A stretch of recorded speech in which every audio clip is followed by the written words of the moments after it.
Manchester farmer shot dead in home invasion by gunmen posing as police.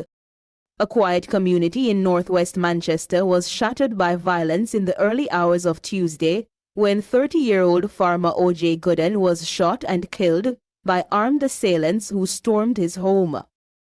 The incident, which police are investigating as a possible link to an earlier homicide, occurred in the Canewood district of Comfort Hall. According to a police report, the attack took place around 1 a.m. while Gooden was at his residence. Armed men, posing as police officers, kicked in the front door of his house and opened fire, hitting the farmer multiple times across his body. After the shooting, the assailants further escalated the destruction by setting fire to Gooden's grey 2003 Toyota Corolla motorcar before fleeing the scene. The brazen attack has sent shockwaves through the normally tranquil community of Canewood. Councillor Rohan Kennedy, People's National Party, Mile Gully Division, expressed his alarm at the incident.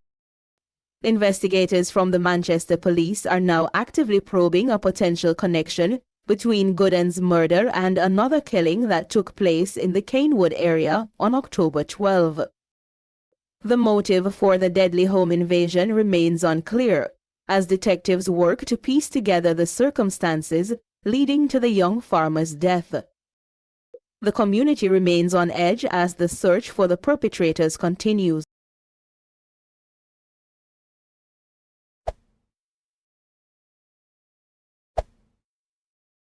Mounting U.S. operations in Caribbean waters targeting alleged drug traffickers have sparked concern and division across the region, prompting warnings from national security officials and calls from CARICOM leaders for peace and restraint.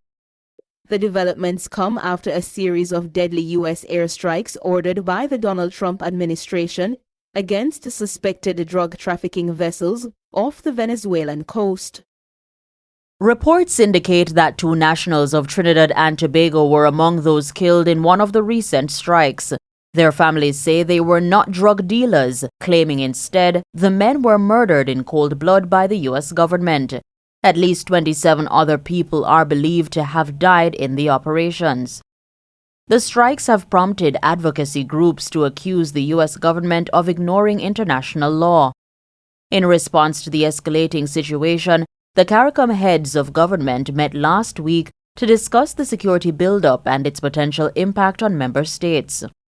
The regional bloc reaffirmed its commitment to maintaining the Caribbean as a zone of peace and stressed that drug and arms trafficking must be tackled through international cooperation and within the bounds of international law.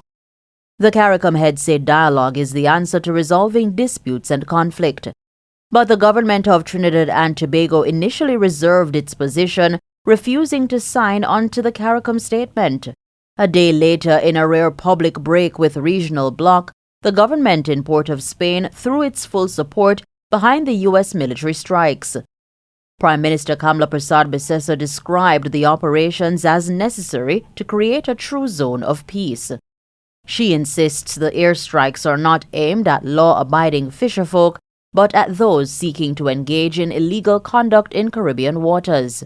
The Trinidadian Prime Minister's endorsement has stirred unease across the region and reignited debate about Washington's expanding military footprint in Caribbean territory.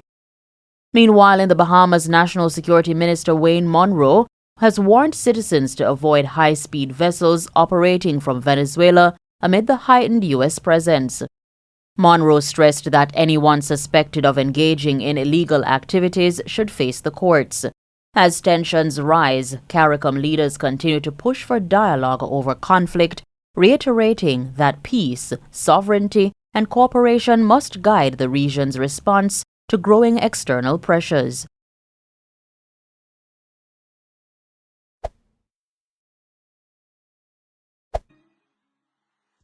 One killed, 1 injured in Crescent Road shooting.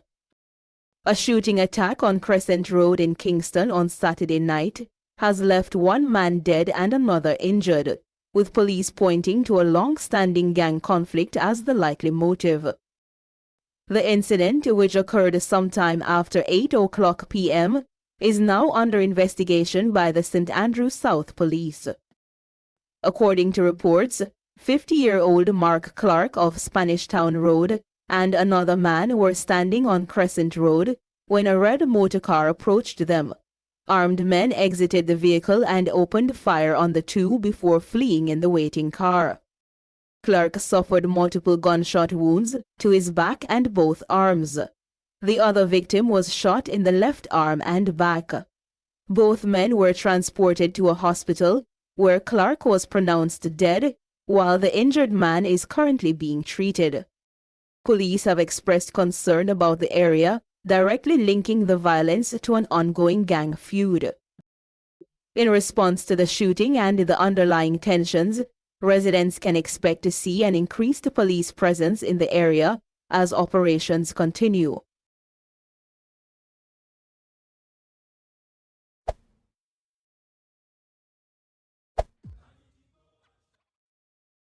Three dead, 2 cops injured in dramatic bypass shootout.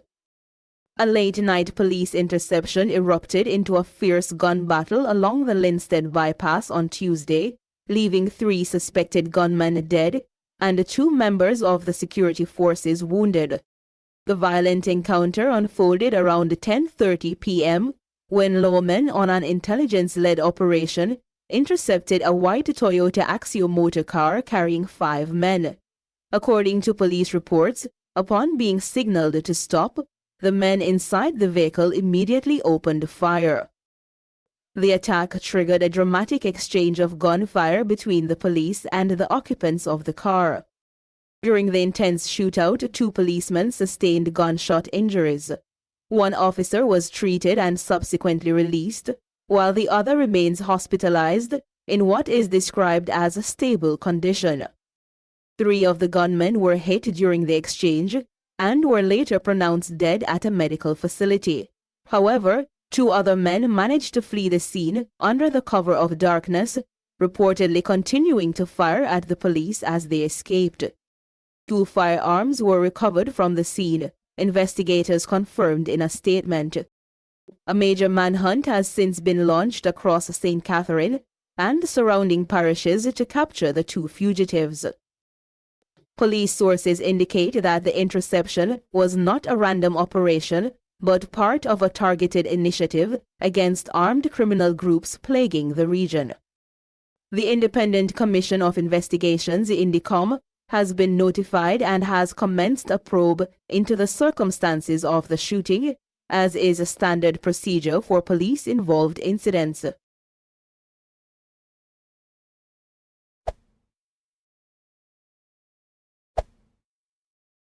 Always want to be richer, while the poor man slave and suffer, but that can't work. Hear me now, to be poor is a crime. Hey there, reggae fans. Today I'm diving into the life of a true reggae legend, Freddie Mcgregor. Born on June 27, 1956 in Clarendon, Jamaica, Freddie's musical journey began early. At just 7 years old, he started singing in the local church choir. But Freddie's talents were destined for a much larger stage. By the time he was 7, Freddie had joined the legendary ska and rocksteady group, the Clarendonians. It was here that he honed his craft, learning the ins and outs of the music industry. His smooth voice and heartfelt lyrics quickly caught the attention of Studio One's Sir Coxsone Dodd. Under Dodd's mentorship, Freddie recorded his first solo tracks. Freddie's career took off in the 1980s with hits like Big Ship and Push Comes to Shove. These songs weren't just catchy tunes, they were anthems that told stories of struggle and hope. His music resonated with people worldwide, making him a household name in reggae. But Freddie's influence didn't stop at his music. He was also a producer, working with other artists to help shape the reggae sound we know and love today. His Big Ship studio in Kingston became a hub for creativity and innovation. It's where many of reggae's finest tracks were born. Aside from his professional accomplishments, Freddie Mcgregor is a man of deep faith and family values. he's a devoted father, and his children have followed in his musical footsteps. It's clear that the McGregor legacy will continue to influence the world of reggae for generations to come. Freddie's dedication to his craft has earned him numerous awards and accolades, yet despite his success, he remains humble and grounded. He's a true testament to the power of passion and perseverance. So, the next time you're listening to one of Freddie McGregor's timeless tracks, remember the incredible journey that brought him to where he is today. From a small church choir in Clarendon to the global reggae stage, Freddie McGregor's story is one of inspiration and triumph. Thanks for tuning in, and keep the reggae spirit alive.